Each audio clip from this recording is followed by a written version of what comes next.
கிறிஸ்துவுக்குள் பிரியமானவர்களே, இப்பொழுது நான் நின்று கொண்டிருக்கின்ற இடம் நெய்யூர் கல்லறை தோட்டம்.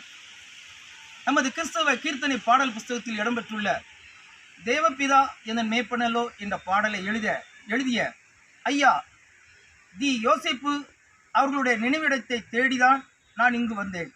கிட்டத்தட்ட 1 மணி நேரமாக இங்கு இருக்கின்ற எல்லா நினைவிடத்திலும் நான் போய் தேடி பார்க்கும் பொழுது கொஞ்சம் மன சோர்வு வந்தது. கண்டுபிடிக்க முடியாத ஒரு சூழ்நிலை.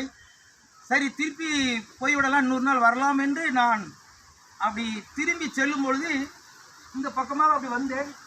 அப்படி பல இடங்களை பார்க்கும்போது தான் திடீர்னு பார்க்கும்பொழுது தான் அவருடைய நினைவிடத்தை நான் பார்க்க முடிந்தது. நீங்கள் இப்பொழுது பார்த்து கொண்டிருக்கிற நினைவிடம்தான் தி யோசேப்பு அவர்களுடைய நினைவிடம். அந்த நினைவிடத்தில் இருந்து அவர்கள் எழுதிய தேவப்பிதா என மேய்ப்பனலோ என்ற பாடலை எனது மவுத்தார்கன் இசையில் கேட்டு மகிழ்ந்தது. இந்த நினைவிடமானது நெய்யூர் கல்லறை தோட்டத்தில் இருக்கிறது. அவர்கள் நினைவிடத்தில் அவர்கள் எழுதிய தேவப்பிதா என மேய்ப்பனலோ என்ற பாடலை எனது மவுத்தார்கன் இசையில்